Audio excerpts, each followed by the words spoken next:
On a cold Monday, at the start of February, Joseph McNeil, Franklin McCain, Ezell Blair Jr., and David Richmond sat down at a whites-only lunch counter at Woolworth's in Greensboro, North Carolina.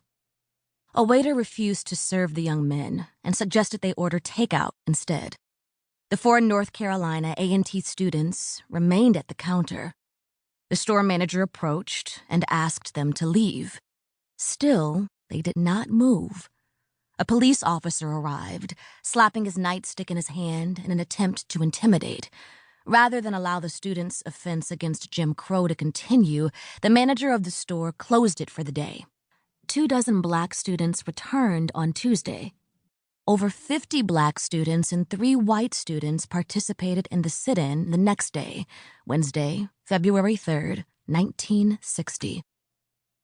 News of the protest spread, and soon the sit-in movement had expanded to 55 cities and 13 states. By April, over 50,000 students were involved. Conceived and organized entirely by young people, the sit-in movement ultimately led to the founding of the Student Nonviolent Coordinating Committee, also called SNCC, which was run by activists such as John Lewis and Stokely Carmichael. As a Fisk student, Lewis participated in the sit-ins in Nashville, Tennessee, and he would go on to steer the Freedom Rides in the summer of 1961 and speak at the March on Washington in 1963. Carmichael joined the sit-in movement as a high school student and would famously call for Black Power at a SNCC rally in Greenwood, Mississippi in 1966.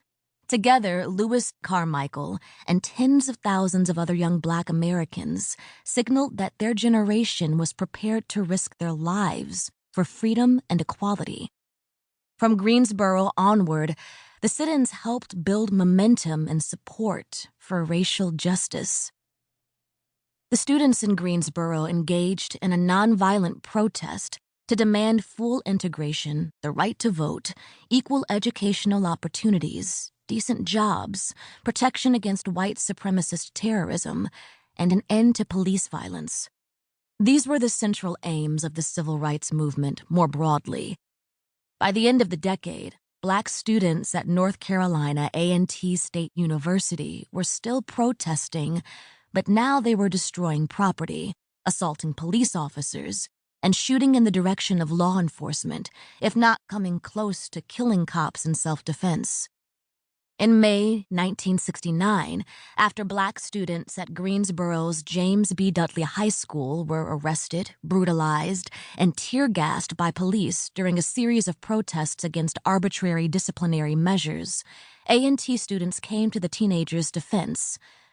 The confrontations between local police and black high school and college students led authorities to call the National Guard to A&T's campus, unleashing violence and repression that ended in the killing of sophomore Willie Grimes.